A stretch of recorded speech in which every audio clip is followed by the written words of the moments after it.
On 5 News tonight, Team GB makes history, tackling the prisoners who promote terror and remembering the Shoreham air crash.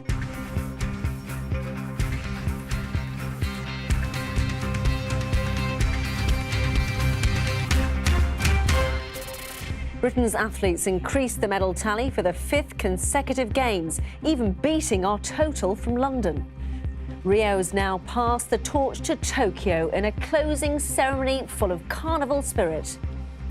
Also tonight, new plans to stop extremists like Anjem Choudhury radicalising other prisoners.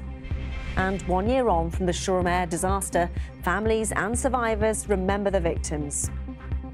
Also coming up, how a mother's perseverance saved her son. The brave little boy whose mum demanded a second opinion, which saved his life but not his legs. And an Olympic hero's shame. US swimmer Ryan Lochte says he's sorry, but he's been dropped by his sponsor. Welcome to 5 News Tonight. I'm Danny Sinha.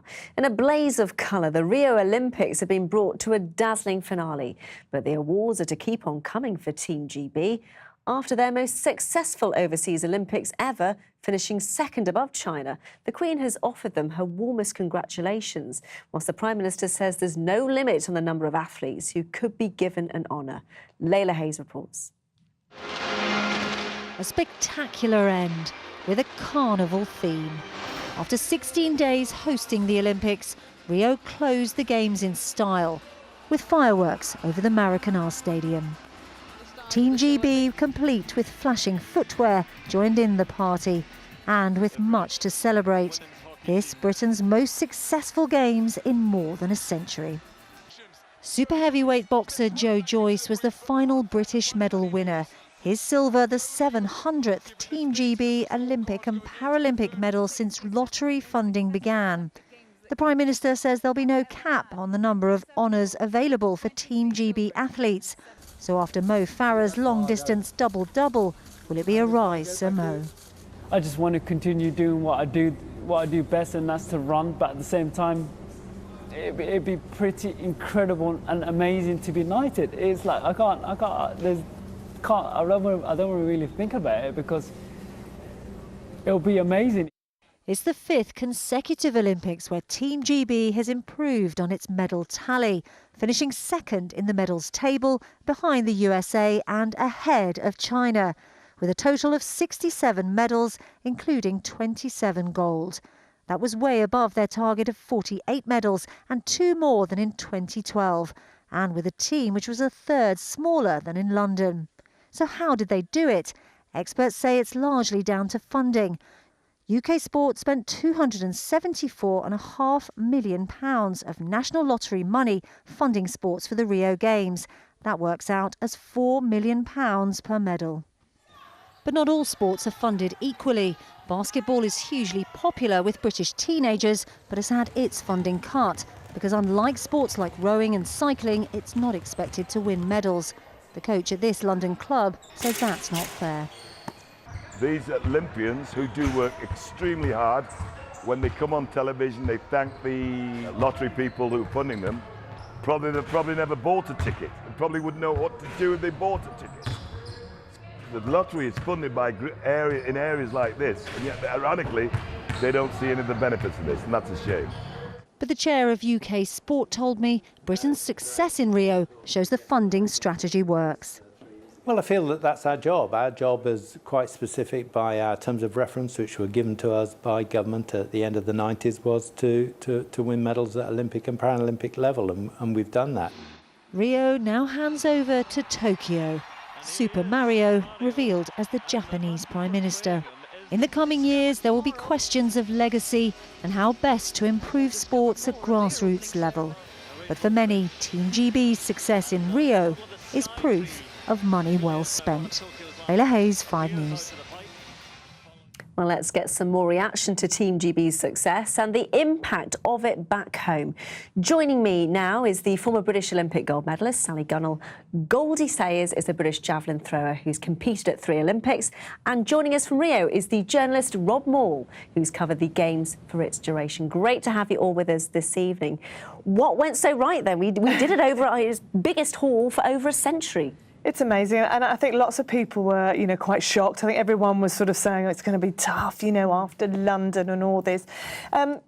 I just think it's wonderful to see, and I think it's really down to the investment and the structure that has gone into all the different sports. It's a combination of that sort of finance being able to be put in there 12 years ago, and there's a real structure that has been put in place from all the physios and just all the medical side and everything like that, which is allowing so many of these athletes to be able finally paying off.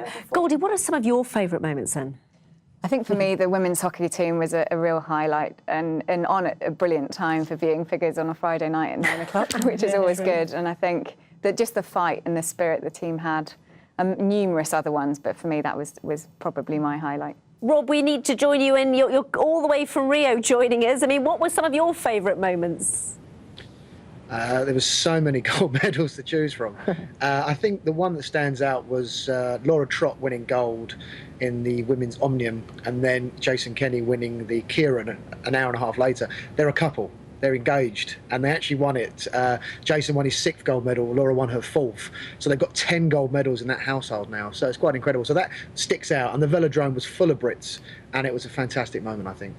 That's just it, isn't it, Sally? Because I know before we even came on air, we were talking about Amy Tinkler. She was so young and winning bronze there as well. It is. I mean, I think that I loved all the gymnastics with Max as well. But Amy, she's 16 years old, just about to go and get her GCSEs, and to be able to perform when the pressure is, so high, it was a great performance. And I suppose to me, the other one for me is obviously Mo Farah. He got me on my knees shouting at that television at 2 o'clock in the morning. I don't think there'd be many people to do that. So there's just so many of medalists, to come away with 27 gold medalists, from these games is quite something. You mentioned the funding. Of course, they get a lot of money from the lottery, but it isn't just about the funding, is it, Goldie? No, I mean, I don't think so. Otherwise, our football team would be a lot better than it is, in all honesty.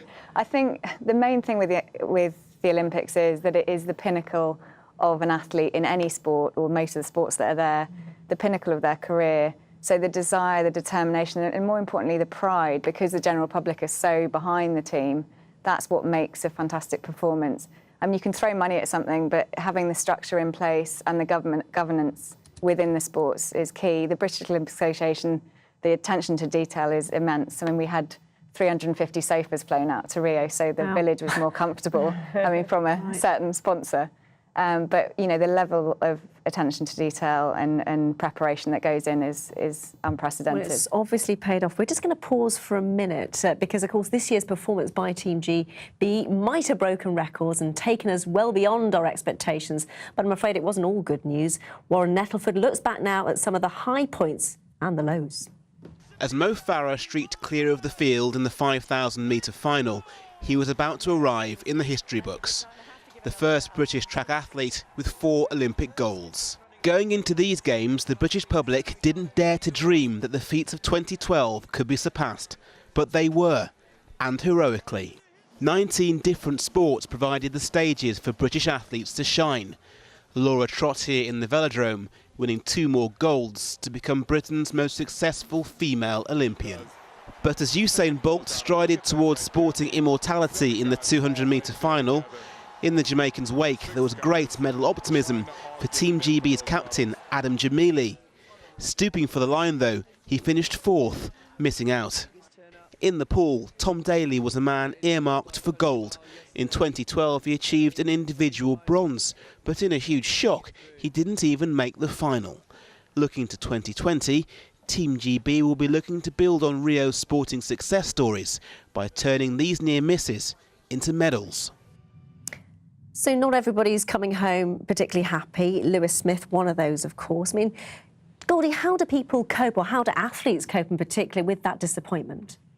Well, I mean, I think we have to put it into perspective. I think, when Sally came home from the 92 Olympics, she was the only female medalist. And the fact is we've just improved Olympics on Olympics. And sometimes, coming fourth or fifth at Olympic Games is amazing. You know firsthand how disappointing things can be, because you had a bit of a setback, didn't you, in London? Yeah, I mean, I was injured. I broke the British record 2 weeks before the Games, beat everybody who went on to medal, but partially tore an elbow ligament. So it is a moment in time, and you do have to capitalise when you are there, which is why all the guys out there performing under pressure and doing so well is amazing. I came fourth in Beijing, broke the British record, but missed out on a medal by 38 centimetres, and subsequently the Russian ahead of me was caught for doping. So it is, it's incredibly difficult to win medals, and I think we lose sight of that sometimes. Which brings me on. I mean, Sally, how did it make you feel to see Russia fourth in the medal table? Yeah, I mean, I think it's been a real turning point for an Olympics. I think it's seeing how well we've done and above countries like that have that whole doping infrastructure that's been going on. And I think it's encouraging, because I still think that was probably the cleanest Olympics that we've ever had. And I think it has to be the way forward. And I think because all these stories are coming out now and we're doing something about it, that this has to be the step forward. Rob, I want to bring you in as well. I mean, what do you think the legacy will be for this Olympics?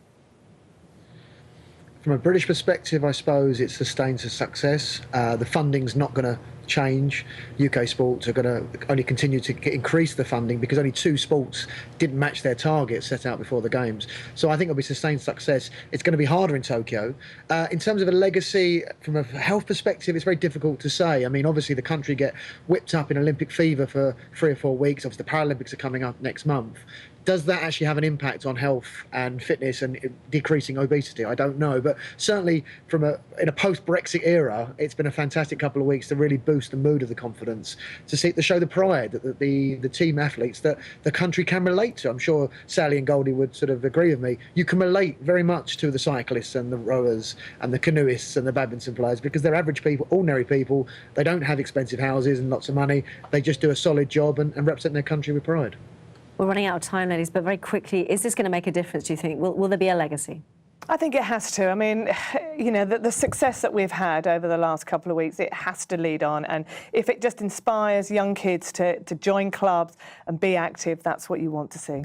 Or do you agree? I think so. I think, children have to look up to somebody. I remember, one of my Olympic highlights was watching Sally Gunnell when I was 10 in 92. And that, I then thought, right, I want to compete for my country at sport, and that's what drives you to try and achieve in whichever sport you decide you want to do. It's been great to talk to all of you. Sally Gunnell, Goldie Sayers and Rob Moore, thank you very much. Well, many of Team GB's athletes arrive home tomorrow, when they're due to talk about their success. And just to say, we'll have all the highlights on tomorrow night's programme at 5 o'clock. It's reported that many of the 50 people killed when a suicide bomber targeted a wedding celebration in Turkey were children. One official says at least 20 of the victims were aged between 12 and 14 years old.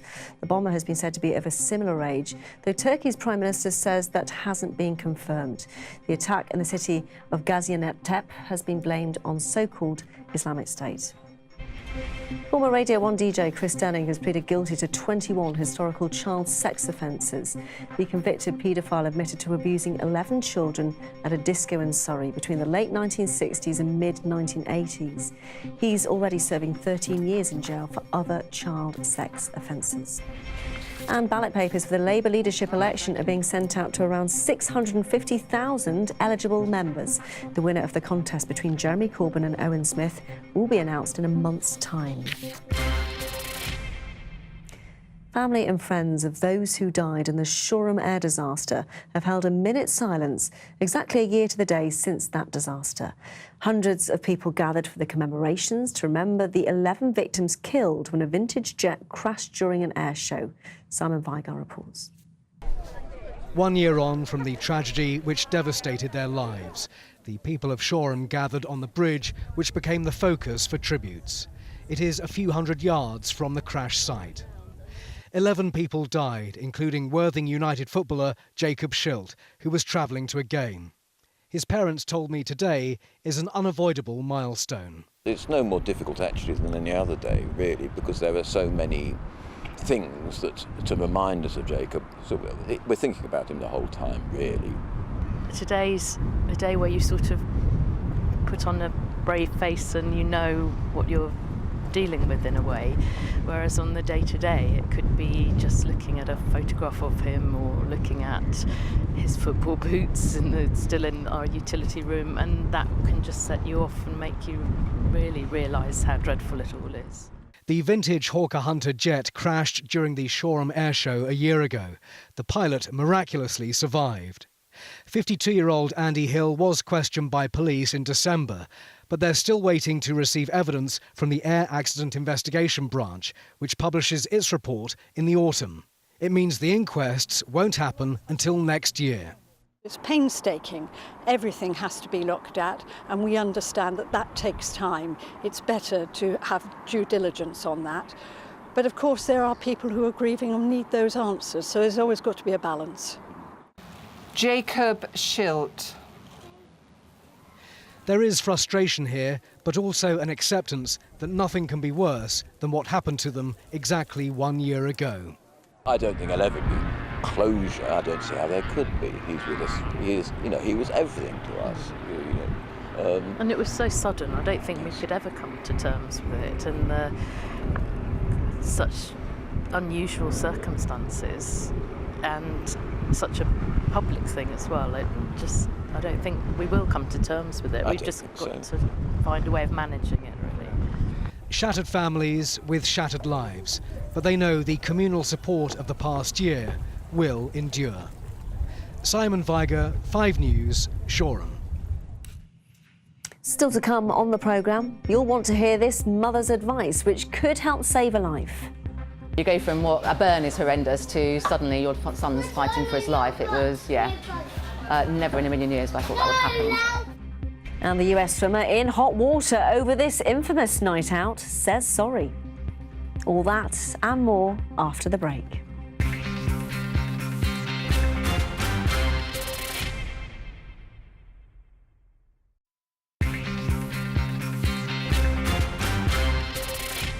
Welcome back. You're watching 5 News Tonight. Convicted Islamic extremists are to be kept in separate units in jail to try to stop them from radicalising other inmates. It's one of a series of new measures being introduced by the government in England and Wales. And it comes just days after it emerged one of Britain's most notorious clerics was convicted of persuading people to join so-called Islamic State. Julian Drucker reports. He's awaiting a jail sentence after radicalising hundreds with his hate-filled ideology. But there are fears that for Anjam Chowdhury and others like him, the inside of a prison is no barrier to their powers of influence.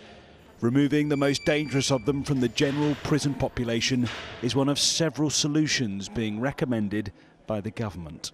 This is an absolute priority. We need to tackle this issue. It's a growing threat in our country, and we cannot have safe prisons. We cannot have prisons which are reforming inmates when we have these serious problems with extremism. The measures include creating special units in high security jails. These so-called prisons within prisons will isolate extremists from other inmates. Books regarded as extremist will be banned from prison libraries. And inmates who behave in a way deemed to be subversive will be banned from taking part in Friday prayers. But some suggest the housing of extremists together is not the best way of curbing radicalisation. Why are we taking a situation where we're effectively incubating a whole group of prisoners who share the same ideological outlook, rather than actually just dispersing them? Because we're looking at very, very small figures here. We're looking at very small numbers, and therefore it would be easier to just merely disperse them across high security prisons and keep them in isolation for large periods of time and monitor any interaction they have. It's an old idea adapted for a new era. During Northern Ireland's troubles, Republican and Loyalist prisoners were segregated in the Maze prison, but packed together they ended up in effective control of their cell blocks. It is, however, a change in approach, which some fear could concentrate the problem rather than extinguish it completely. Julian, not everybody's welcoming these proposals, though. Yes, Danny, they do this in the Netherlands and France and Spain, separating out those terrorist prisoners into separate units. Now, there are 8 high-security prisons in England and Wales at the moment. Even if only half of those get these new units, that will mean that so many extra staff and, of course, extra cost. It is a huge policy change as well for England and Wales. For the last 50 years, prisoners, the most dangerous prisoners, have been dispersed around various different prisons in the system. But critics say, though, this policy will create British Alcatraz prisons, like of course, a reference to the notorious American prison. That becomes a badge of honour for our most notorious prisoners and an aspiration for them to get into it. Julian, thank you very much. Well, let's get some more reaction to this now. Jonathan Russell works for the Quilliam Foundation, a counter-extremism campaign group, and Andy Darken is from the Prison Officers Association, who are sceptical about the wisdom of today's announcement. Great to have you with us tonight, gentlemen. Is this going to work, first of all, Jonathan? I think it can work if it's implemented properly. I think the aim of it is to see prisons as rehabilitative institutions, not as punitive ones. And I think this allows a new space in which de-radicalisation can happen. And we know, given how much prisons have been net exporters of terrorism over the last decade, how much that has to change. Andy, what about you? Putting extremists together, good idea? Well, we're sceptical about it, and we've heard earlier on today about that. If you put these people together, will they create an iconic status? There will only be a few prisoners. It won't be a huge amount that I could see. But if you give them the iconic status and put them together, it could give you more problems and actually have the opposite effect. So rather than taking away from radicalising, it may make it worse. How do you come back to that then, Jonathan? It could make things worse. Well, I think this, as a complete set of recommendations, I think this focuses not just on the people who are most at risk of radicalising other people, but really looking at the people in the general prison population who are vulnerable to recruitment. OK, so let's just talk about prisons in general, because, OK, it's all very well, dealing with high-security prisons, but what about the low-security ones? There's problems there, isn't there? Well, absolutely, and it's not necessarily your Michael Adebalajos or your 21/7 bombers who are the ones who are really adept at radicalising and recruiting other people. It's your Anjem Choudhuries, those who have stayed within the law for so long, and the others who can really push extremist narratives. They're the ones that we should be targeting here, and these are the ones that I understand the specialist units will focus on to make them less focused on radicalising others. Andy, what about those lower category prisons? Because we know radicalisation's happening there too. I mean, you've got a problem with staffing, haven't you? We have got a problem with staffing. Radicalisation happens in all prisons. The real problem is we can't even staff prisons to run the normal regime, let alone jails within a jail. And where are we going to get the staff in? There's no mention of resources for this either. I can't actually see it working. And really, you're going to put this in, put the resources in, put the time, put the money, put the training in.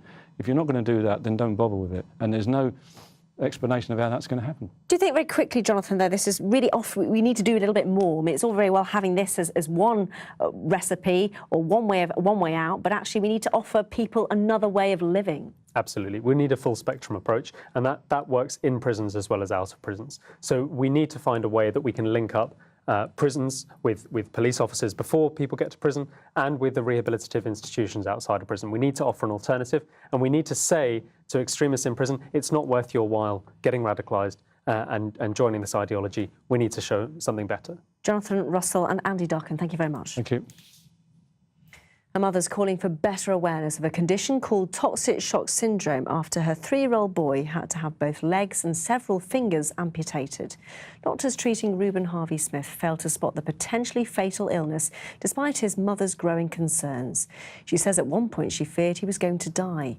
Olivia Kinsley has been to meet them.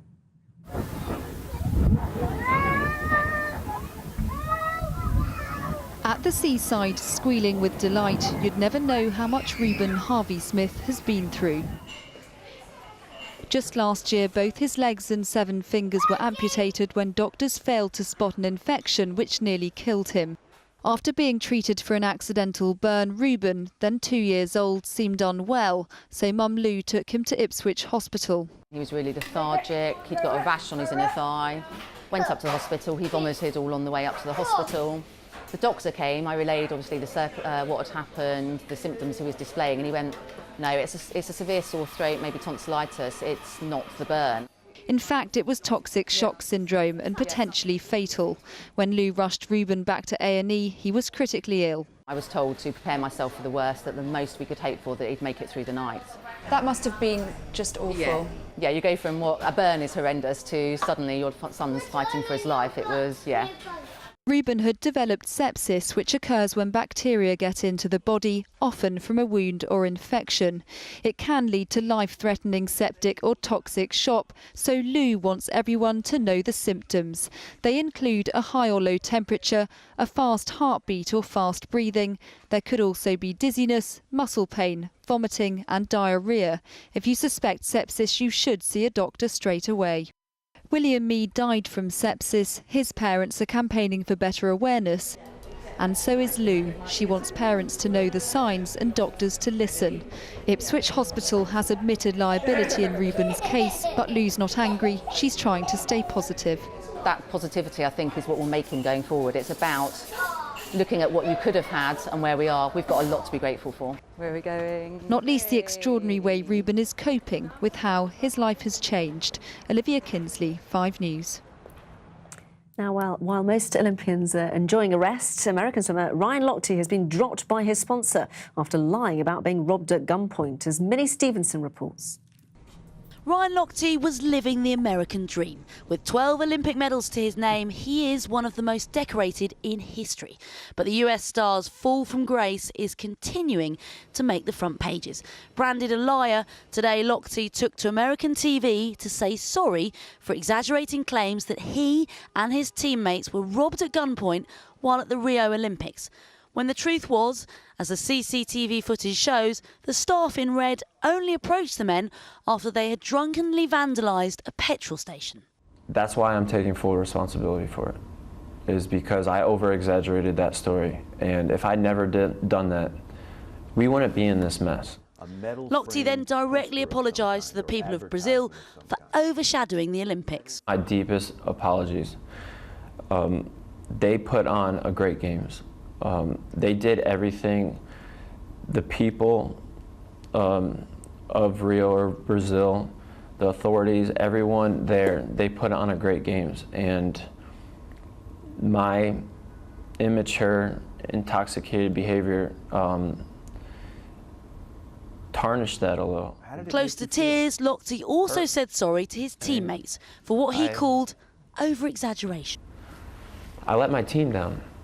And, you know, I wanted to be there. Like, I don't want them to think that I left and left them dry, because, I mean, they were my teammates. I wanted to definitely be there. Today, after saying they could not condone his behaviour, Speedo said they would be ending their sponsorship of Lochte. As the US Olympic Committee say the 6 times gold medalist now faces further disciplinary action after the golden boy of swimming cast a shadow not only over the sport, but the entire Games. Minnie Stevenson, 5 News. That's all from us. Sean Welby's got the weather next. From all the team, thanks very much for watching. Goodbye for now.